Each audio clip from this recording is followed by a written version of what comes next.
রিজিকের সমস্যা, কার জীবিকার ব্যবস্থা করার সমস্যা। ও দুনিয়ার মানুষ, আমি আল্লাহ তাআলার কাছে যাও, আমি আল্লাহ তাআলা তোমার রিজিক বাড়ায় দেব। জোরে জোরে বলেন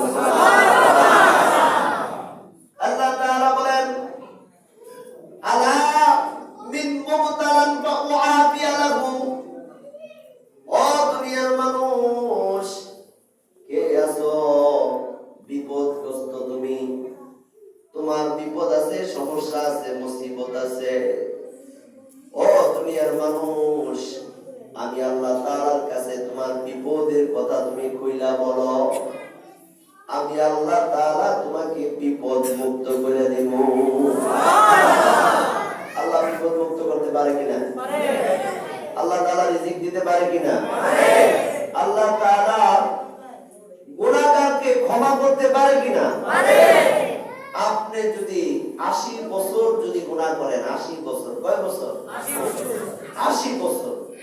হাদিস শরীফের মধ্যে আসছে, একজন কাফের যদি 80 বছর গুনার কাজ করে, তার বয়স যদি 80 বছর হয়, 80 বছর পর্যন্ত আল্লাহ তাআলা তাকে খাওয়ায়, ঠিক কি না? তারপরে সে মূর্তি পূজা করে, 80 বছর পর্যন্ত আল্লাহ তাআলা তাকে সুস্থতার নিয়ামত দিয়া ভালো রাখছে, সুস্থ রাখছে। তারপরে সে মুশরিক, সে শিরক করে, ঠিক কি না? এরপরেও আল্লাহ তাআলা তাকে ঠান্ডা পানি খাওয়ায়, গরমের দিনে ঠান্ডা পানি খাওয়ায়, আর ঠান্ডার দিনে তাকে গরম পানি খাওয়ায়, ঠিক কি না? এরপরে আল্লাহ তাআলা তার উপরে রাগ হয় না, গুসা হয় না। আল্লাহ তাআলা তাকে দমক দেয় না, আল্লাহ তাআলা তাকে খাবারের অভাব দেয় না, আল্লাহ তাআলা তাকে রিজিকের পেরেশানি দেয় না। 80 বছর পর্যন্ত আল্লাহর নাফরমানি করতেছে, আল্লাহর কুদরতি কদমে সেজদা দিচ্ছে না, গাছের পূজা করতেছে, মাছের পূজা করতেছে, গাছের থেকে ফুল ছিঁড়া ফুলের পূজা করতেছে। এরপরেও আল্লাহ তাআলা তার উপরে রাগ হয় না। হরে কৃষ্ণ হরি রাম কইয়া সে সারাক্ষণ ডাকতেছে, সে ভগবানকে ডাকতেছে, হরিবমকে ডাকতেছে, হরিপতিকে ডাকতেছে, কিন্তু আল্লাহ তাআলা তার উপরে রাগ হয় না, ঠিক কি না? আল্লাহ তাআলা 80 বছর পর্যন্ত তাকে খাওয়াইতেছে। আল্লাহ নবী বলেন, কোন কাফের যদি 80 বছর নাফরমানি করার পরে সে যদি ঈমানের সাথে, ইখলাসের সাথে একবার যদি কালেমায়ে শাহাদাতের সাক্ষ্য দেয়, আল্লাহ তাআলা ওই 80 বছরের কাফেরের 80 বছরের জিন্দেগীর সব গুনাহ আল্লাহ মাফ করে দেয়। কত বছরের? 80 বছরের গুনাহ আল্লাহ মাফ করে দেয়। সুবহানাল্লাহ। আল্লাহ কত দয়াশীল, আল্লাহ তাআলা কত ক্ষমাশীল, আল্লাহ তাআলা কত ধৈর্যশীল। আপনার আমার মতন না, রাগ হয়ে যায় না। আল্লাহ বান্দার প্রতি গুসা দেখায় না, আল্লাহ বান্দার প্রতি সর্বদাই মনটাকে উজাড় করে রাখে। বান্দা, তুই কখন আমি আল্লাহ তাআলাকে মুখটা বইরা, প্রাণটা খুইলা, আমি আল্লাহ তাআলার মুহাব্বত নিয়ে ভালোবাসা কইরা আমি আল্লাহ তাআলার একটা ডাক দিবি, ওই ডাকটা শোনার সাথে সাথে আমি আল্লাহ তাআলা তোর গুনাহ মাফ করে দেব। এই ডাকটা আল্লাহ তাআলা শুনতে চায়। দেখেন দুনিয়ার মানুষ, কত কিছু করতেছে, কত কাজে ব্যস্ত, কত জায়গায় থাকতেছে, কত কিছু করতেছে। কেউ নাচতেছে, কেউ গান গাইতেছে, কেউ যারা বিচার করতেছে, কেউ মদ খাইতেছে, কেউ আল্লাহ নাফরমানি করতেছে, আবার কেউ মসজিদে বসে বসে নামাজ পড়তেছে, জিকির করতেছে, তাসবিহ তাহলিল করতেছে, কোরআন তেলাওয়াত করতেছে। এক একজন এক এক জায়গায় এক এক কাজের মধ্যে লিপ্ত। কেউ নাফরমানি করতেছে, কেউ আল্লাহ শুকরগুজার করতেছে, ঠিক না? এরপরে যে ব্যক্তি আল্লাহ শুকরগুজার করে না, তার প্রতি আল্লাহ তাআলা রাগ হয় না। যে ব্যক্তি আল্লাহ তাআলা নাফরমানি করে, তার প্রতি রাগান্বিত হয় না। যে ব্যক্তি আল্লাহকে ডাকে, তারও আল্লাহ খাওয়ায়, যে আল্লাহকে ডাকে না, তারও আল্লাহ তাআলা কি করে? খাওয়ায়। এজন্য ভাই, লাইলাতুল বরাতের রজনী,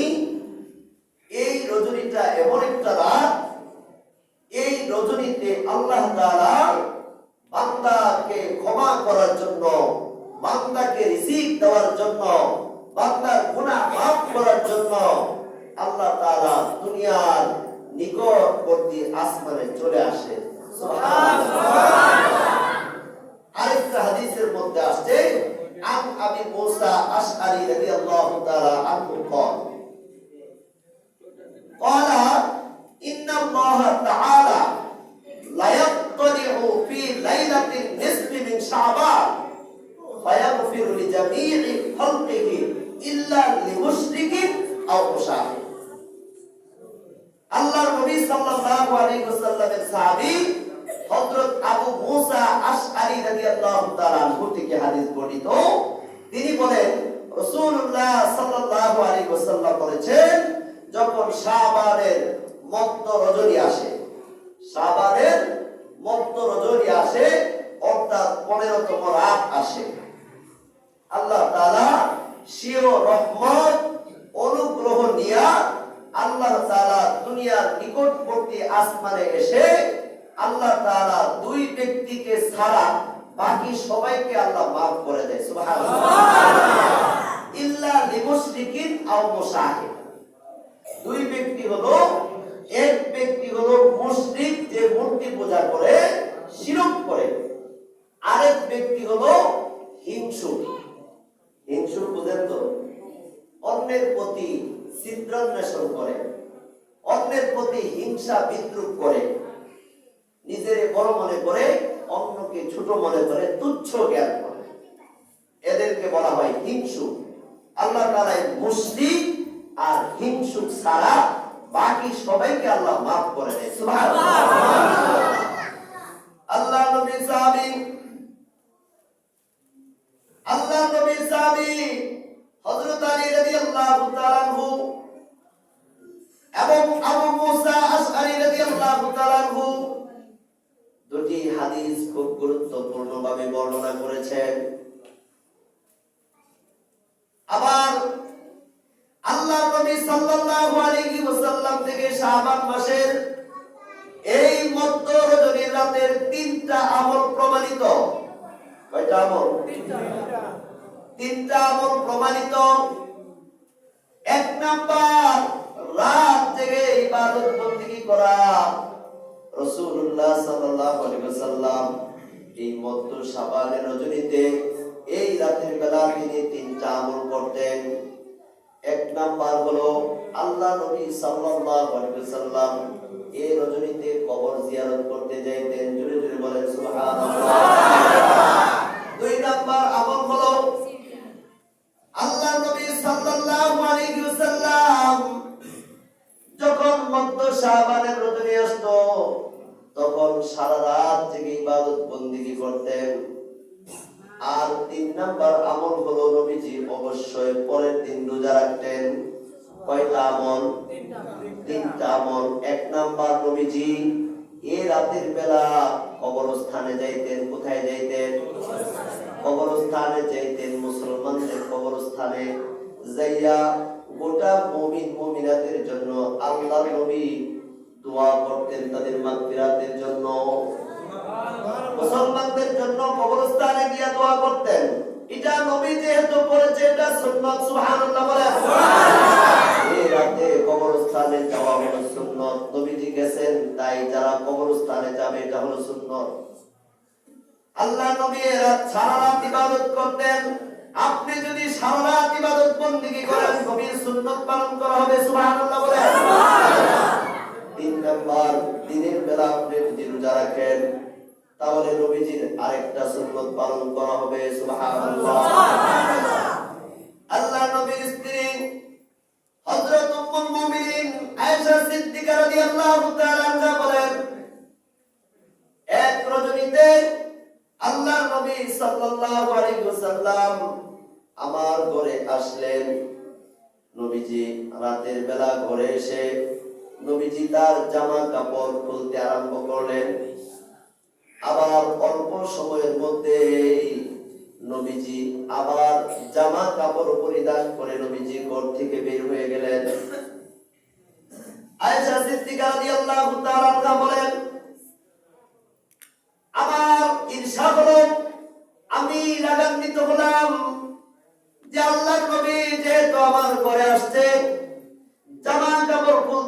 করছে, আবার জামা কাপড় পরিধান করে নবীজি যেহেতু আমার ঘর থেকে বের হয়ে গেছে, যেহেতু নবীর একাধিক স্ত্রী ছিল, আল্লাহ নবী এক একজন স্ত্রীর সাথে এক এক রাতে জীবন যাপন করতেন।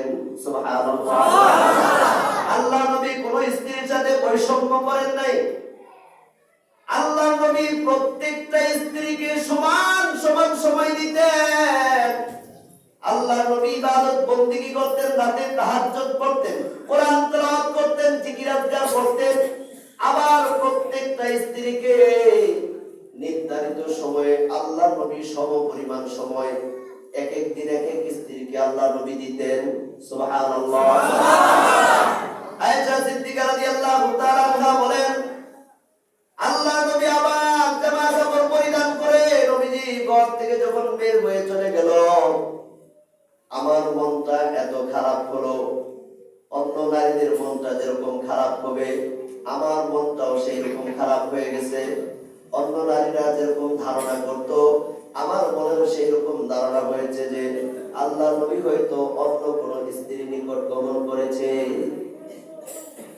আয়েশা সিদ্দিকা রাদিয়াল্লাহু তাআলা আনহা তিনি ঘর থেকে বের হইয়া তার সতীনদের ঘরে গিয়া আল্লাহ নবীকে তালাশ করতে লাগলেন। এক এক করে নবীর যতগুলো স্ত্রী ছিল প্রত্যেকটা স্ত্রীর ঘরে আয়েশা সিদ্দিকা রাদিয়াল্লাহু তাআলা আনহা গেছে, কিন্তু নবীর সংবাদ কারো ঘরে পায় না। নবী কোন স্ত্রীর ঘরে নাই। সুবহানাল্লাহ। আয়েশা সিদ্দিকা রাদিয়াল্লাহু তাআলা আনহা সেখান থেকে বের হইয়া দৌড়িয়া চলে গেলেন। গিয়া দেখেন আল্লাহর নবী মদিনায় জান্নাতুল বাকি কবরস্থান, মুসলমানদের কবরস্থান, যেই জান্নাতুল বাকিতে 10,000 নবীর সাহাবীদের কবর, জোরে জোরে বলেন সুবহানাল্লাহ। আল্লাহর নবী মদিনায় সেই জান্নাতুল বাকি কবরস্থানে গিয়া আল্লাহ নবী চোখের পানি ছেড়ে দিয়া কবরবাসীদের জন্য দোয়া মাগফিরাত করতেছে। সুবহানাল্লাহ। আয়েশা সিদ্দিকা রাদিয়াল্লাহু তাআলা আনহা দৌড়াইতে দৌড়াইতে হাঁপাইয়া গেছে। তিনি তখন মনে মনে চিন্তা করতে লাগলেন, আল্লাহর নবী কি করতেছে আর আমি কি ধারণা করছি, আল্লাহর নবী কি কাজ করতেছে আর আমার মনে কি ধারণার উদ্বেগ হয়েছে। আয়েশা সিদ্দিকা রাদিয়াল্লাহু তাআলা আনহা দৌড়াইয়া আবার ঘরের ভিতরে চলে আসলেন। কিছুক্ষণ পরে আল্লাহর নবী কবর জিয়ারত শেষে আল্লাহর নবী ঘরে এসে দেখলেন আয়েশা সিদ্দিকা হাঁপাইতেছে। আল্লাহর নবী স্ত্রীকে জিজ্ঞাসা করলেন, ও আয়েশা তুমি হাঁপাচ্ছ কেন? আয়েশা সিদ্দিকা রাদিয়াল্লাহু তাআলা আনহা বলে, ইয়া রাসূলুল্লাহ, ইয়া হাবিবাল্লাহ, আপনি যখন আমার ঘরে এসে যখন জামা কাপড় খুলতে আরম্ভ করলেন, এরপরে আপনি আবার জামা কাপড় পরিধান করে চলে গেলেন। ওগো নবীজি, আমি মনে মনে ভাবলাম আপনি হয়তো অন্য কোন স্ত্রীর কাছে গেছেন, যার কারণে আমি দৌড়াইয়া আপনার পিছনে পিছনে গিয়েছিলাম। এরপরে আমি যাইয়া দেখি আপনি জান্নাতুল বাকি মদিনায় কবরস্থানে গিয়া সমস্ত মুমিন মুমিনাতের জন্য দোয়া করতেছেন। জোরে জোরে বলেন সুবহানাল্লাহ।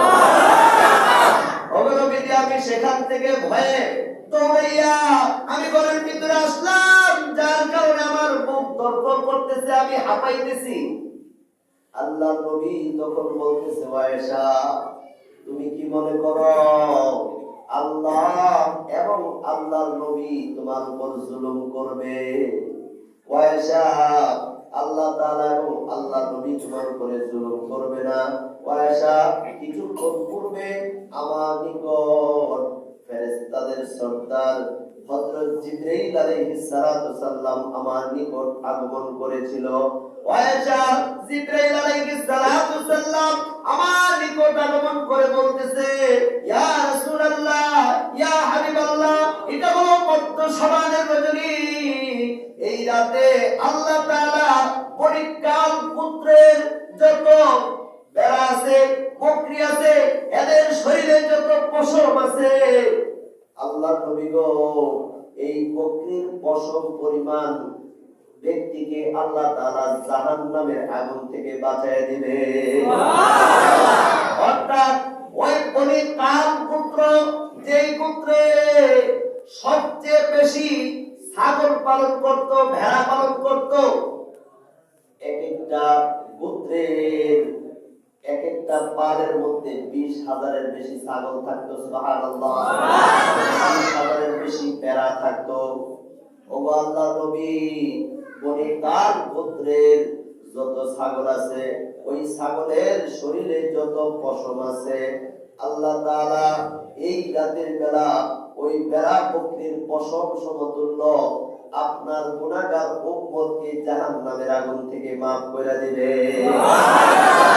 ওয়াইসা, আল্লাহ তাআলা তোমার উপরে জুলুম করবে না, আল্লাহ নবী তোমার উপরে জুলুম করবে না। ওয়াইসা, জিবরাইল আলাইহিস সালাতু সাল্লাম আয়েশা আমাকে ঘোষণা দিয়া বলে গেল, ইয়া রাসূলুল্লাহ, আর কিছু কিছু ব্যক্তিকে আল্লাহ ক্ষমা করবেন না, কিছু কিছু ব্যক্তিকে আল্লাহ তাআলা ক্ষমা করবেন না, এদের ঘোষণা দিয়ে গেছে জিবরাইল আলাইহিস সালাম। কে ঘোষণা দিয়েছে? জিবরাইল আলাইহিস সালাম ঘোষণা দিয়েছে, ও নবীজি, যারা মুশরিক, যারা মূর্তি পূজা করে, এদেরকে আল্লাহ maaf করবে না, যারা হিংসুক এদেরকে maaf করবে না, যারা পিতামাতার অবাধ্য সন্তান তাদেরকে আল্লাহ maaf করবে না। ইয়া রাসূলুল্লাহ, যারা মদ পান করে তাদেরকে maaf করবে না। ইয়া রাসূলুল্লাহ, যারা জিনা করে তাদেরকে maaf করবে না। ইয়া রাসূলুল্লাহ, যারা আত্মীয়তার বন্ধন ছিন্ন করে এদেরকে maaf করবে না। এই সকল ব্যক্তিদেরকে ছাড়া বাকি সবাইকে আল্লাহ maaf করে দিবে। ও ভাইসা, আজকে কি সারা রাত ইবাদত করার জন্য আমাকে তুমি অনুমতি দিবা? আপনি প্রশ্ন করতে পারেন, নবীজি ইবাদত করবে, স্ত্রীর কাছে কেন অনুমতি চায়? নবীজি কি স্ত্রীর অনুমতি নিয়ে ইবাদত করতো? না ভাই, নবীজি প্রত্যেক রাতে তাহাজ্জুদ করতো, সালাত করতো, কোরআন তেলাওয়াত করতো, জিকির আজকার করতো এবং স্ত্রীদেরকে রাতের কিছু অংশ সময় দিত। যেহেতু সারা রাত ইবাদত বন্দেগী করলে আয়েশা সিদ্দিকাকে আজকে আর সময় দিতে পারবে না, এজন্য নবীজি তার স্ত্রীর কাছে সময় চাইছে। ও আয়েশা, আজকে কি সারা রাত ইবাদত করার জন্য তুমি কি আমাকে সুযোগ দিবে কিনা? আয়েশা সিদ্দিকা রাদিয়াল্লাহু তাআলা বললেন, হ্যাঁ হ্যাঁ, অবশ্যই আপনাকে আমরা সময় দিব, আমার কোনো আপত্তি নাই। নবীজি গো, আপনি যান, আপনি ইবাদত বন্দেগী করুন। আল্লাহর নবী সাথে সাথে সেখান থেকে চলে গেলেন। আল্লাহর নবী সেখান থেকে যাইয়া আল্লাহর নবী এক জায়গায় নামাজে দাঁড়িয়ে গেলেন।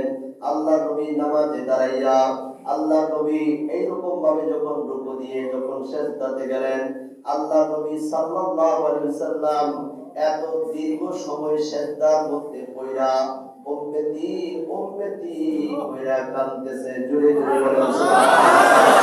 আয়েশা সিদ্দিকা রাদিয়াল্লাহু তাআলা দেখলেন এক পর্যায়ে নবীজি সিজদা থেকে মাথা উঠায় না, নবীজির আওয়াজ বন্ধ হয়ে গেছে, ক্ষীণ হয়ে গেছে। আয়েশা সিদ্দিকা মনে মনে ভাবতেছে, হয়তো আল্লাহর নবী এত দীর্ঘ সময় সিজদা করেছে, নবীজি হয়তো দুনিয়া থেকে চলে গেছে। আয়েশা সিদ্দিকা বাতিটা নিভাইয়া আল্লাহর নবীর পায়ের তালুতে একটু ঘষা দিলেন। জোরে জোরে বলেন সুবহানাল্লাহ।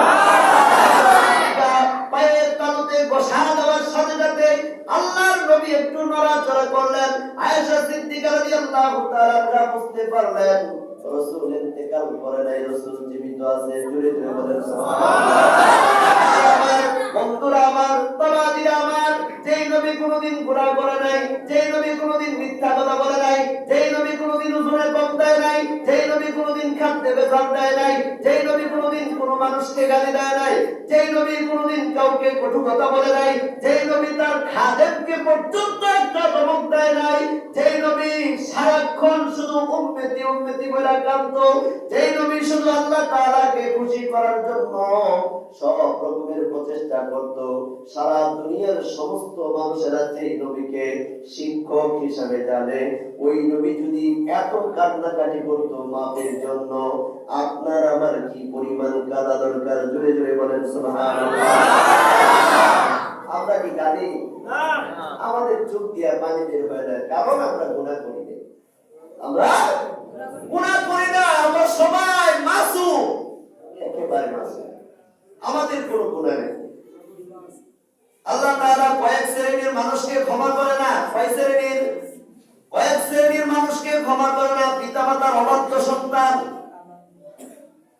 মুশরিকদেরকে মাফ করে না, হিংসুকদেরকে মাফ করে না, মাতা পিতার অবাধ্য সন্তানকে মাফ করে না। আল্লাহ তাআলা আত্মীয়তা ছিন্নকারীকে আল্লাহ তাআলা এরাতে মাফ করে না, মদ পানকারীকে মাফ করে না, জিনাকারকে আল্লাহ তাআলা মাফ করে না। এই কয়েক শ্রেণীর মানুষ ছাড়া আল্লাহ তাআলা সবাইকে মাফ করে দেয়। এই গুণগুলা যদি আপনার আমার ভিতরে থাকে, এই গুণগুলা বাদ দেওয়া লাগবে কিনা? মা বাবা পৃথিবীর সর্বশ্রেষ্ঠ উপহার, ঠিক কিনা? মা বাবা পৃথিবীর সর্বশ্রেষ্ঠ উপহার। যেই মা বাবা আমাদেরকে জন্ম না দিলে আমরা দুনিয়ার আলো বাতাস দেখতে পেতাম না, ঠিক কিনা? সেই মা বাবা আমাদের স্নেহের পাত্র, কলিজার টুকরা। যেই মা বাবা আমাদেরকে দুনিয়ার আলো বাতাস দেখাইছে, আজকে আমরা সন্তান হইয়া সেই মা বাবাকে কষ্ট দেই, আমরা নিজেরা সুখে থাকি, ঠিক কিনা? সন্তান প্রতিষ্ঠিত হইছে, সন্তান প্রতিষ্ঠিত হইয়া বাংলাদেশ থেকে উড়োজাহাজে চড়ে আমেরিকায় চলে গেছে পৌনিয়া বাচ্চাদেরকে নিয়া, কিন্তু মা বাবা ঘরে থাকার জায়গা নাই। মা বাবা তাকে বৃদ্ধাশ্রমে, কোথায় থাকে ভাই? মা বাবা বৃদ্ধাশ্রমে থাকে। মা বাবাকে সন্তান খাবার দিতে পারে না, তার ঘরের ভিতরে এত খাবার প্রতিদিন নষ্ট হয়, তারপর তার সেই খাবার গুলা দিয়া ডাস্টবিনের মধ্যে ফেলে আসে।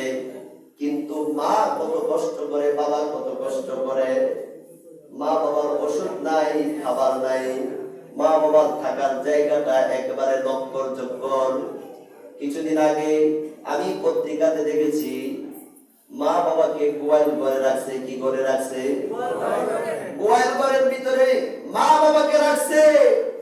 আর মা বাবা এত সুন্দর করে বিল্ডিং বানিয়ে দিছে, ওই বিল্ডিং এর মধ্যে মা বাবার থাকার জায়গা হয় নাই, মা বাবার স্থান হয়েছে গোয়াল ঘরের ভিতরে।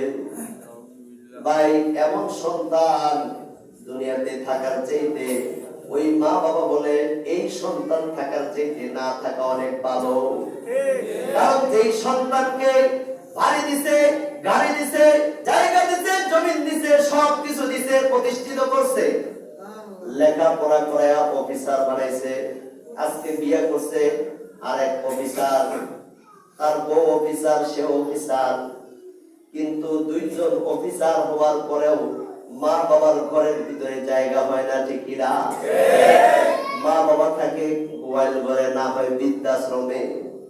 বৃদ্ধাশ্রমে যায় সাংবাদিকরা, সাংবাদিকরা যায় জিজ্ঞাসা করে, আমার দুই ছেলে ডাক্তার, দুই ছেলে ব্যারিস্টার, আমার দুই ছেলে জজ, কিন্তু একটা ছেলেও আমাকে ভাত দেয় না, কাপড় দেয় না, আমাকে খেতে দেয় না।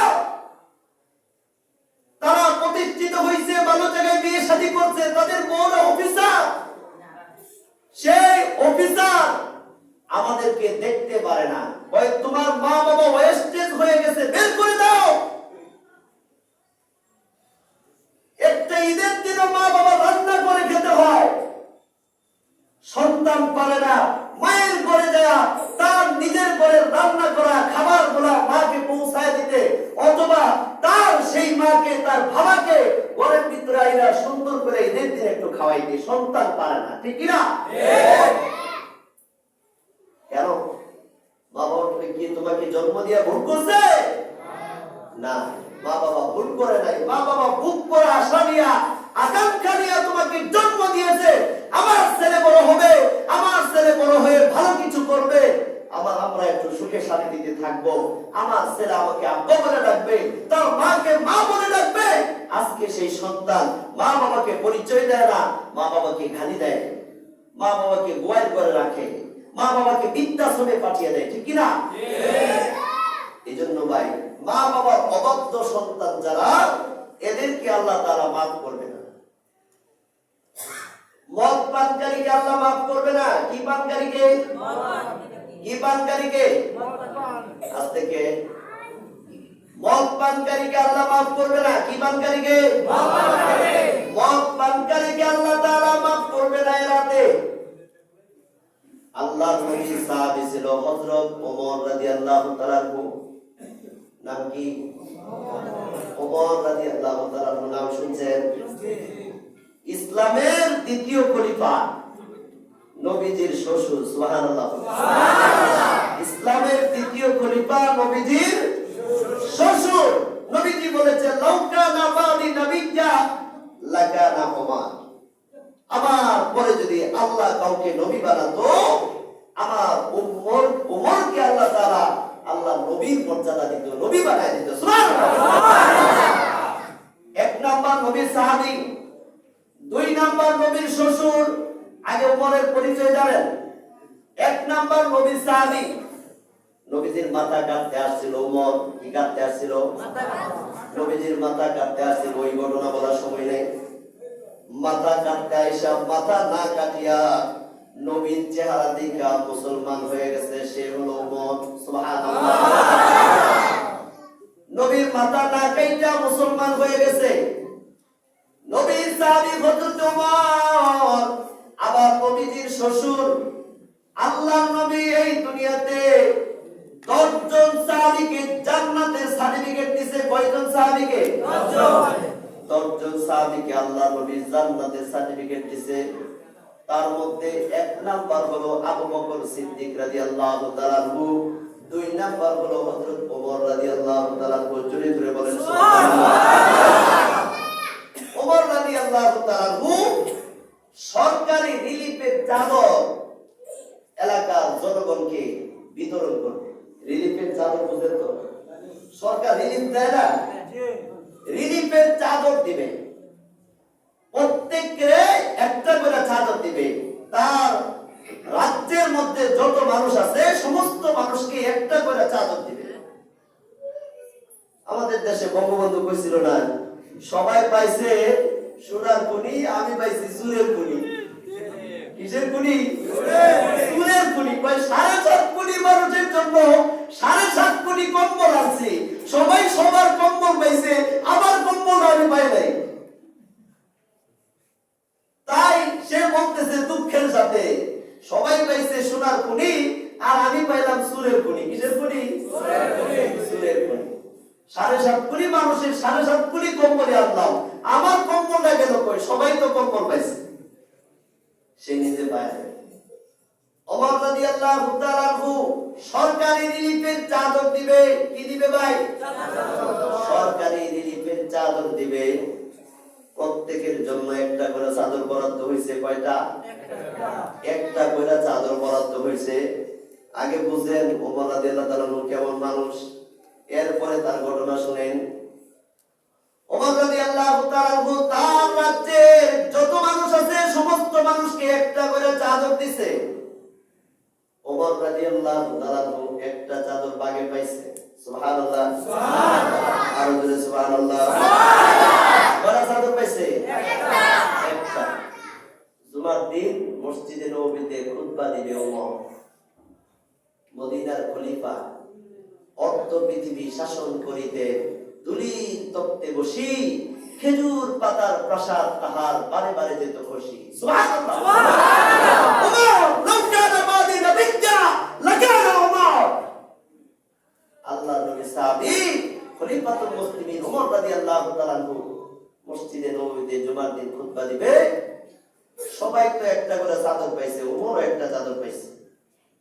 এখন ওমর যখন খুতবা দিতে দাঁড়াইছে, ওমরের গায়ে চাদর দুইটা। কয়টা? দুইটা। কয়টা? দুইটা। ওমর চাদর পাইছে কয়টা? দুইটা। চাদর কয়টা তার গায়ে? দুইটা। মসজিদে নববীতে যখন খুতবা দিচ্ছে তখন এক লোক দাঁড়ায় বলতেছে, ওমর আমার প্রশ্ন আছে। কি প্রশ্ন বলেন? খুতবা বন্ধ করে তার প্রশ্নের উত্তর দিচ্ছে। ওমর, সরকারি মাল থেকে, বাইতুল মাল থেকে সবার জন্য একটা করে চাদর বরাদ্দ হয়েছে, কিন্তু আপনার গায়ে চাদর দুইটা। কয়টা? দুইটা। যেহেতু একটা করে বরাদ্দ হয়েছে, তাহলে আপনি দুইটা পাইলেন কেমনে?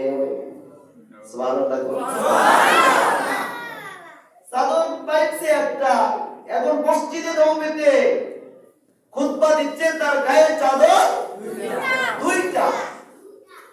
আল্লাহর নবী সাহাবী হযরত ওমর রাদিয়াল্লাহু তাআলা তাকে বলতেছে, হ্যাঁ আপনি প্রশ্ন করেছেন সঠিক, আপনাকে ধন্যবাদ। সুবহানাল্লাহ বলেন।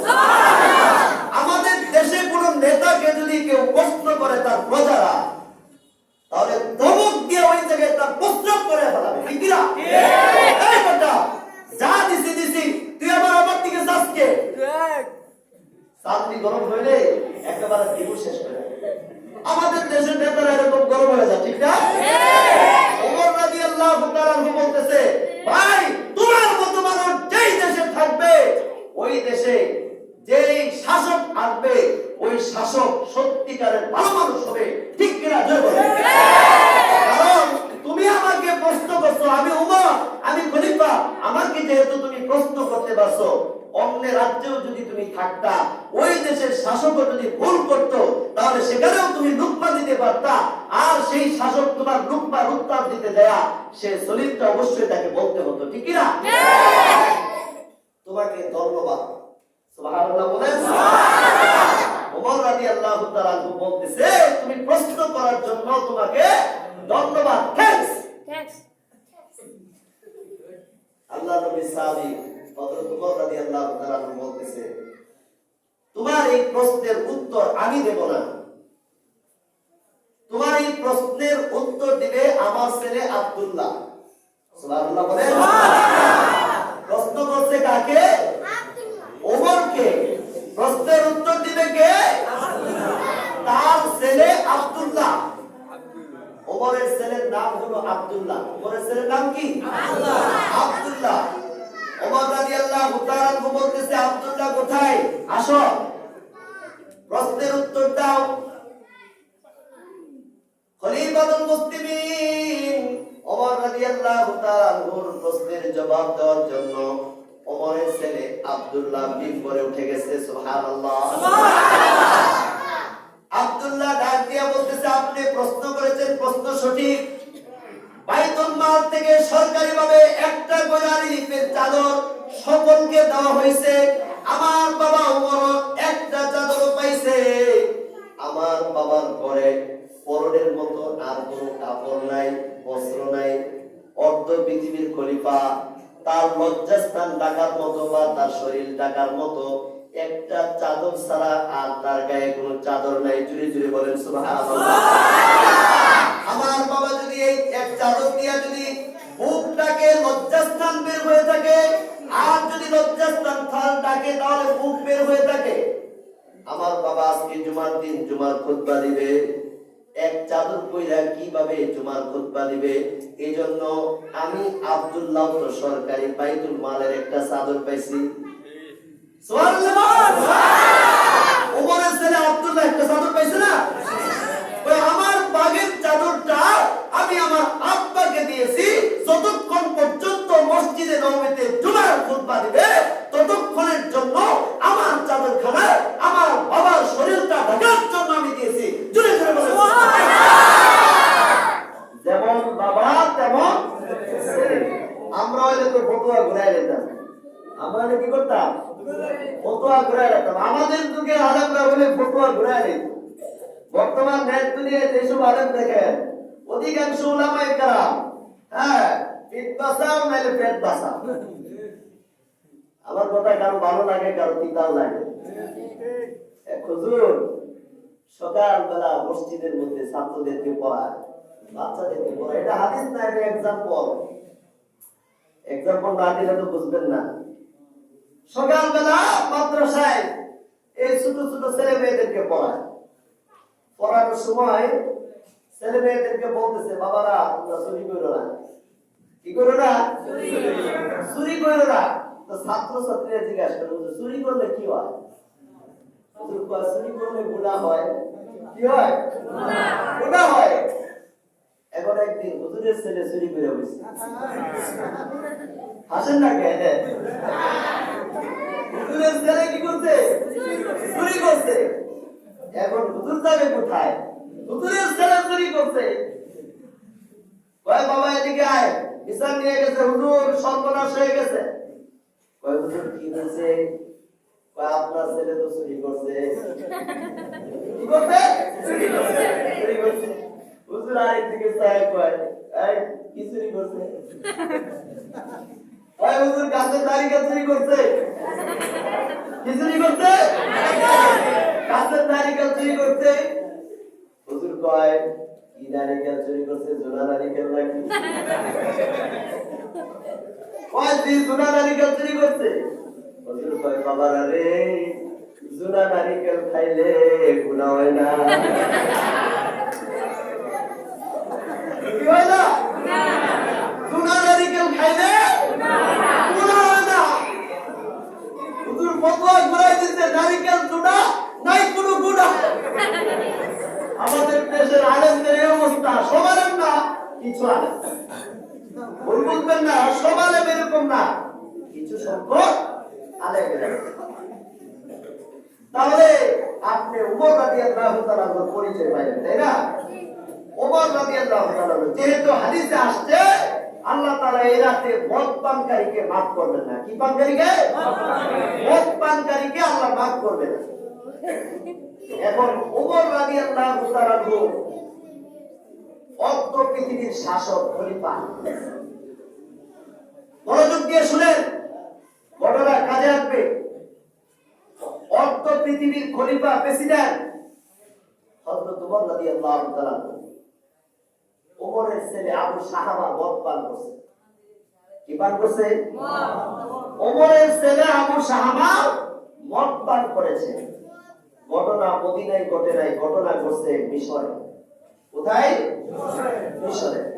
আল্লাহর নবীর একজন বড় সাহাবী হযরত আমর ইবনে আস রাদিয়াল্লাহু তাআলা আনহু, তিনি ছিলেন মদিনার গভর্নর। হযরত ওমর রাদিয়াল্লাহু তাআলা আনহু সেই আমর ইবনে আস রাদিয়াল্লাহু তাআলা আনহুকে মিশরের গভর্নর বানাইয়া আল্লাহর নবীর সাহাবীকে মিশরে পাঠাইছে, গভর্নর হিসাবে নিযুক্ত দিয়েছে। উনি গভর্নর নিযুক্ত হওয়ার পরে বিভিন্ন দেশের সাথে বিভিন্ন ভাবে যুদ্ধ চলতেছিল।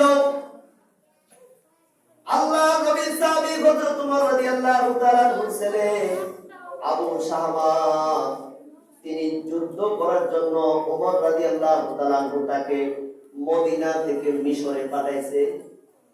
ওমর রাদিয়াল্লাহু তাআলা ছেলে আবু সাহাবা মিশরে যুদ্ধ করতে করতে করতে করতে এক পর্যায়ে সে ক্লান্ত হয়ে গেছে। এখন পানি খাওয়ার প্রয়োজন। সুবহানাল্লাহ বলেন। কবি নজরুল অনেক সুন্দর করে বলছে, মদ্যপানের অপরাধে, মদ্যপানের অপরাধে করেছ হক নিজের পুত্রকে, মেরেছ দুর্রা, মরেছে সন্তান সহিতে না পেরে। কে বলছে? কবি নজরুল বলছে, মদ্যপানের অপরাধে বিচার করেছে তুমি নিজের ছেলেকে। বিচার করছে কে? করছে ওমর রাদিয়াল্লাহু তাআলা বিচার করছে। মদ্যপানের বিচার কিসের? মদ্যপানের বিচার। আমর ইবনে আস রাদিয়াল্লাহু তাআলা মিশরের মধ্যে ঘটনা, হযরত আবু সাহাবা রাহিমাহুল্লাহ তিনি মদ পান করেছে। এখন মাতলামি আরম্ভ করে দিয়েছে। আসলে মদ পান করে নাই, নাবিস খাইছে। নাবিস কি খাইছে? নাবিস। নাবিস বুঝে? সৌদি আরবে সৌদিয়ানরা পানির মধ্যে অথবা দুধের মধ্যে খুরমা, খেজুর ভিজায় রাখে রাতের বেলা। সকাল বেলা খেজুরের রসে, মানে খেজুরের ভিতরে যে একটা মিষ্টি আছে, এটা পানির মধ্যে সারা রাতে মিষ্টিটাই হয়ে যায় না, তো মিষ্টিটা পানির মধ্যে ঢুকে যায়, আর খেজুর যেহেতু লাল, পানিটা লাল হয়ে যায়। তো এটা সকালবেলা একটা সুস্বাদু খাবার হয়, এটাকে সৌদিয়ানরা বলে নাবিস। কি বলে? নাবিস। এটা সকালবেলা খায়। এটা খুব সুস্বাদু এবং শক্তিশালী খাবার। পানির তৃষ্ণা খুব দ্রুত এটা দিয়ে মিটে। ওমরের ছেলে নাবিস খেয়েছে। কি খেয়েছে? নাবিস খেয়েছে। তো এটা রাত্রে বিজালে সকালেই খেতে হয়। যদি আপনি 2-3 দিন 3-4 দিন রেখে দেন, তাহলে এটা আর নাবিস থাকে না, এটা মদ হয়ে যায়। কি হয়ে যায়? মদ হয়ে যায়। কারণ এটা নিশাযুক্ত হয়ে যায়। আমাদের দেশে ভাত পচায়া তারপরে কি করে? পান্তাভাত পচায়া মদ বানায়, ঠিক না? দামি দামি মানুষের মদ খায়। কিসের মদ খায়? আঙ্গুর দিয়ে তৈরি করা মদ খায়, খেজুর দিয়ে তৈরি করা মদ খায়, বিভিন্ন ফল দিয়ে রস বানায় সেটাকে মদ বানায়। ওটা দামি দামি মদ। আর যার সামর্থ্য নাই সে পান্তাভাত পচায়া তারপরে মদ খায়, মদ বানায় খায়, ঠিক না? ওমর রাদিয়াল্লাহু তাআলা ছেলে মদ পান করে নাই, নাবিস পান করেছে। নাবিস পান করেছে। কি পান করেছে? নাবিস খেয়েছে। এখন ওই নাবিস তো কয়েকদিন হয়ে যাওয়ার কারণে, কয়েকদিন আগে ভিজানো থাকার কারণে এটা মদে পরিণত হয়ে গেছে। কুল্লু মুসকিরিন খাম, হ্যাঁ, কুল্লু মুসকিরিন হারাম, অকুল্লু খামরিন অকুল্লু মুসকিরিন। যত প্রকার মদ দ্রব্য আছে, নিশা দ্রব্য আছে, এগুলা হলো হারাম। এগুলা কি? হারাম। এখন উমরের ছেলে নাবিস খেয়েছে, যুদ্ধের ময়দানে গেছে, এখন মাতলামি করতে আরম্ভ করেছে। মাতলামি করতে আরম্ভ করে দিলে ওমর রাদিয়াল্লাহু তাআলা আনহুর ছেলে এরকম মাতলামি করতে আরম্ভ করলে, তখন তার সাথে আরেকজন ছিল তার সঙ্গী। সে বলতেছে, তুমি মদ খেয়েছো, মদ। এখন মুখের মধ্যে শুনছে, শুনে দেখে মদের গন্ধ পাওয়া যায়। আসলে তো মদ খায় নাই, খাইছে কি? নাবিস। এটা কয়েকদিন থাকার কারণে এটা মদ হয়ে গেছে, মদের মতো গন্ধ হয়ে গেছে। এখন সাহাবায়ে কেরাম তাকে দৌড়ে নিয়ে গেছে আমর ইবনুল আস রাদিয়াল্লাহু তাআলা আনহুর কাছে। আমর ইবনুল আস রাদিয়াল্লাহু তাআলা আনহুর কাছে বলতেছে, ও আল্লাহর নবীর নিযুক্ত সাহাবী গভর্নর, হুজুর আমি মদ পান করেছি, আমি অপরাধ করেছি, আমি অপরাধী হইয়া আমার বাবা ওমরের কাছে আমি যেতে চাই না। আপনি আমার বিচার করুন, আমাকে পবিত্র করুন। সাহাবীরা বলতেছে, যেহেতু গভর্নরের ছেলে, খলিফার ছেলে, ওমরের ছেলে, এখানে বিচার করা ঠিক হবে না, প্রকাশ্যে বিচার করা ঠিক হবে না। আগের দিনে মদ পান করলে, নবীজির আমলে কেউ যদি মদ পান করত, তাকে 40টা বেত্রাঘাত করত। একবার মদ পান করলে কয়বার? একবার মদ পান করলে 40টা দুর্রা দেওয়া হতো, মায়ের দেওয়া হতো।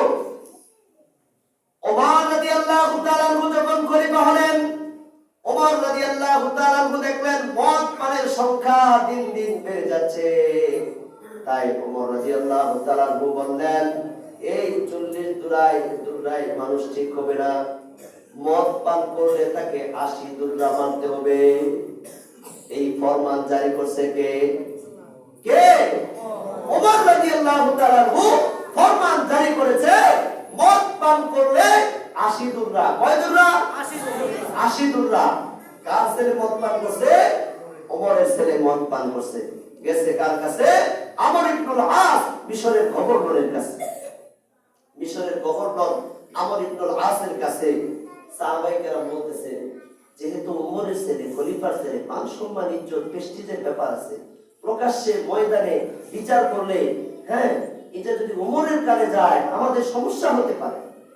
সুতরাং আপনি ঘরের ভিতরে নিয়ে যান। কোথায়? ঘরের ভিতরে নিয়ে যান। ঘরের ভিতরে নিয়ে যায় গোপনে বিচার করেন। আমার ভাইয়েরা, আমর ইবনুল আস রাদিয়াল্লাহু তাআলা আনহু আবু শাহামাকে নিয়ে ঘরের ভিতরে গেলেন। ঘরের ভিতরে যাইয়া তার পিঠের মধ্যে চাবুক দিয়া ওমরের ছেলে আবু শাহামার পিঠের মধ্যে 80টা বেত্রাঘাত করছে। কয়টা? 80টা বেত্রাঘাত করছে। একদম পিঠ লাল হয়ে গেছে। এই খবর একজন, দুইজন, তিনজনের কানে কানে এই খবর এক পর্যায়ে মদিনায় চলে আসছে ওমরের কানে। জোরে জোরে বলেন সুবহানাল্লাহ। ওমর রাদিয়াল্লাহু তাআলা চিঠি লিখলেন। চিঠির মধ্যে লিখলেন, হে ওমর, হে আমর ইবনুল আস, আমার ছেলে মদ পান করেছে, আমার ছেলেকে তুমি কি শাস্তি দিয়েছ? আমর ইবনুল আস রাদিয়াল্লাহু তাআলা তিনি লিখে পাঠালেন যে হ্যাঁ, আমি তাকে শাস্তি দিয়েছি। কয় আমার ছেলেকে তুমি মদিনায় পাঠায় দাও, আর তুমি মদিনায় চলে আসো। সুবহানাল্লাহ, সুবহানাল্লাহ। আল্লাহর নবী সাহাবী আমর ইবনুল আস রাদিয়াল্লাহু তাআলা আবু শামাকে মদিনায় পাঠায় দিয়েছে। আবু শামা মদিনায় এসে আল্লাহর নবী উমরের সামনে, আল্লাহর নবী সাহাবী উমরের সামনে যখন গেছে, ওমর রাদিয়াল্লাহু তাআলা কয়, বেটা মদ পান করছো? সে পিঠের থেকে কাপড় সরায়া বাবাকে বলতেছে, বাবা মদ পান করছি ঠিকই, কিন্তু অপরাধী হইয়া তোমার কাছে আসি নাই। মদ পানের শাস্তি 80 দুর্রা পিঠে নিয়ে তারপরে আমি তোমার কাছে আসছি। সুবহানাল্লাহ। ওমর রাদিয়াল্লাহু তাআলা কয় বিচার হয় নাই। কয় কেমনে বিচার করছে? কয় ঘরের ভিতরে দরজা বন্ধ করে বিচার করছে। কয় বিচার হয় নাই। আল্লাহর বিচার হলো প্রকাশ্যে, আল্লাহর বিচার কোনো গোপনে হয় না। সুবহানাল্লাহ। তুমি মদ পান করেছো, অপরাধ করেছো, তোমার শাস্তি ঘরের ভিতরে হবে কেন? তোমার শাস্তি হবে প্রকাশ্যে, মাঠের মধ্যে দিবালোকে। আমর ইবনুল আস রাদিয়াল্লাহু তাআলা কে খবর দিয়া মদিনায় আইনা বলতেছে, কে তোমাকে এই নির্দেশ দিয়েছে মদ পানের শাস্তি বিচার তুমি ঘরের ভিতরে দরজা বন্ধ করে করবা? সবাই বলতেছে ওমরের ছেলে, প্রেস্টিজের ব্যাপার, ঘরের ভিতরে গোপনে বিচারটা করলেই ভালো। কয় না, তোমার বিচার হয় না, তোমার বিচার বাতিল বাতিল বাতিল। সুবহানাল্লাহ। আবার বিচার হবে, বলেন সুবহানাল্লাহ। আবার বিচার হবে। ওমর রাদিয়াল্লাহু তাআলা বললেন, চলো আমার ছেলেকে দিয়া মসজিদে নববীর বারান্দায় পিলারের মধ্যে বসে শক্ত করে তাকে বেঁধে দাও। সুবহানাল্লাহ। ওমর রাদিয়াল্লাহু তাআলা ছেলেকে মসজিদে নববীর বারান্দার পিলারের মধ্যে প্রকাশ্যে বেঁধে দিলেন। নামাজের সময় হযরত ওমর রাদিয়াল্লাহু তাআলা উপস্থিত মুসল্লিগণদেরকে বলতেছে, নামাজের পরে কেউ যাবেন না, হদ আছে, হদ, বিচার আছে, বিচার। কি আছে? বিচার আছে, বিচার আছে। কার বিচার করবে? ওমর তার নিজের ছেলের বিচার করবে। হদ আছে, বিচার আছে, কেউ যাবেন না, প্রকাশ্যে দিবালোকে বিচার হবে। আল্লাহ বলছে, ওয়ালিয়াশহাদ আযাবাহুমা তাইবাতুম মিনাল মুমিনিন।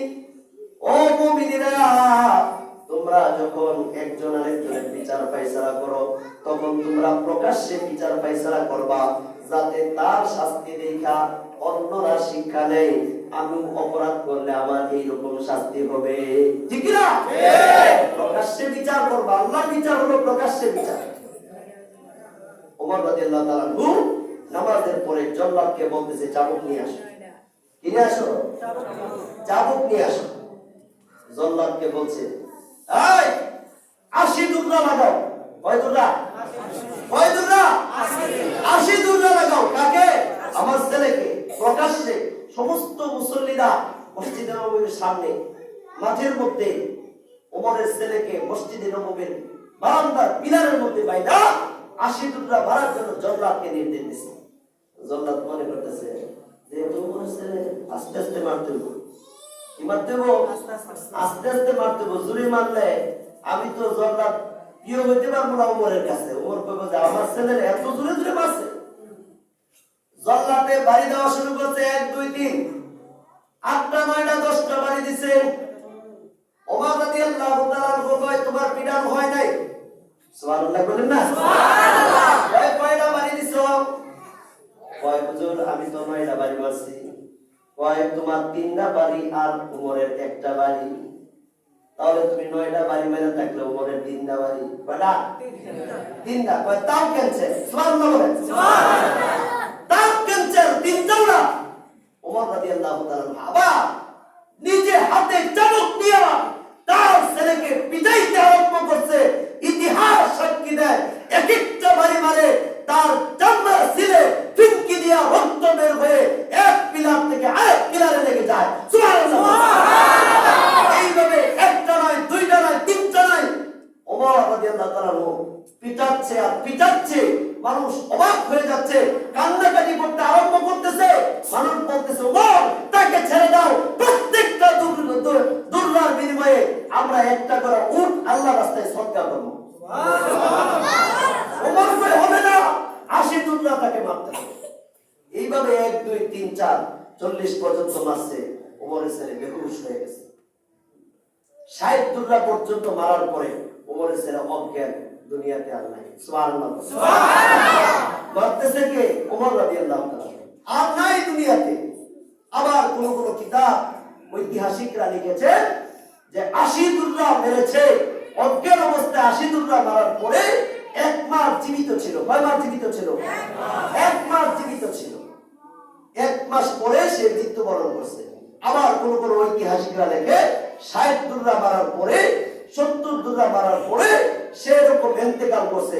ওমর বলছে তাকে এই করো, গোসল দাও। গোসল দিছে। জানাজার নামাজ পড়ে ওমর নিজে কবরে নামছে। কবরে নামার পরে ওমর রাদিয়াল্লাহু তাআলা নিজে তার ছেলেকে কবর দিয়া, তারপরে কবর দেওয়া যখন শেষ হয়েছে ওমর বলতেছে চাবুক নিয়ে আসো। সুবহানাল্লাহ বলেন। সুবহানাল্লাহ। কি নিয়ে আসো? চাবুক নিয়ে আসো। ওই চাবুক নিয়ে আসতো। চাবুক নিয়ে আসা হলো। ওমর রাদিয়াল্লাহু তাআলা যে দুর্রা গলা মারতে পারে নাই, 60 দুর্রা বা 70 দুর্রা মেরেছিল, ওমর রাদিয়াল্লাহু তাআলা বাকি দুর্রা গুলো তার কবরের উপরে মারছে। সুবহানাল্লাহ। এইভাবে ওমর রাদিয়াল্লাহু তাআলা তার নিজের ছেলের মত পানের বিচার করেছে। সুবহানাল্লাহ। আমাদের দেশে যদি ওমরের মতো একজন বিচারক থাকে, সারা বাংলাদেশে চিত্র পাল্টে যেত। ঠিক না? এজন্য আমরা আল্লাহ তাআলার কাছে চাই, আমাদের দেশে একজন ওমর আল্লাহ তাআলা এই দেশের জন্য কবুল করুন। সকলে বলেন আমিন। ভোটে নির্বাচিত হবে না? কত মানুষ, কত নেতা, কত কিছু ভোটে নির্বাচিত হবে, তাই না? এমন লোককে আপনাকে ভোট দিতে হবে যিনি সৎ, যিনি নিষ্ঠাবান, যিনি অনেস্ট, যিনি ভালো মানুষ। আল্লাহ কোরআনে বলছে ভাই ইয়াশফা শাফাআতান হাসানাতান ইয়াকুল লাহু নাসীবুম মিনহা। হ্যাঁ, তুমি যেই ভালো কাজের সুপারিশ করবা ওই ভালো কাজের মধ্যে তোমার অংশ থাকবে। সুবহানাল্লাহ। ওয়া মান ইয়াশফা শাফাআতান সাইয়্যাতান ইয়াকুল লাহু কিফলুম মিনহা। তুমি যদি কোনো খারাপ কাজের সুপারিশ করো ওই খারাপ কাজের মধ্যে তোমার অংশ থাকবে। হ্যাঁ, ওয়া কানা আল্লাহু আলা কুল্লি শাইইন মুকিতা। আল্লাহ তাআলা সব কিছু সম্পর্কে খবর রাখেন, দৃষ্টি রাখেন, লক্ষ্য রাখেন। এজন্য আপনার ভোট আপনি দিবেন, যাকে খুশি তাকে দিবেন, কিন্তু যাকে ভোট দিলে পরে জনগণের উপকৃত হবে, মানুষ সেবা পাবে, মানুষের ধারের কাছে আসবে, মানুষ তার কাছ থেকে দ্বীন শিখবে, কোরআন শিখবে, মানুষ তার কাছ থেকে সেবামূলক কাজ পাবে, এমন লোককে আপনারা নেতা নির্বাচিত করবেন। তাহলে আপনি আল্লাহ তাআলার যে আযাব আছে সেই আযাব থেকে আপনি বেঁচে যাবেন। সৎ লোককে ভোট দিবেন, ইনশাআল্লাহ আল্লাহ তাআলা আমাদের সবাইকে বুঝার, আমল করার তৌফিক দান করুন। সকলে বলেন আমিন। আসসালামু আলাইকুম ওয়া রাহমাতুল্লাহ।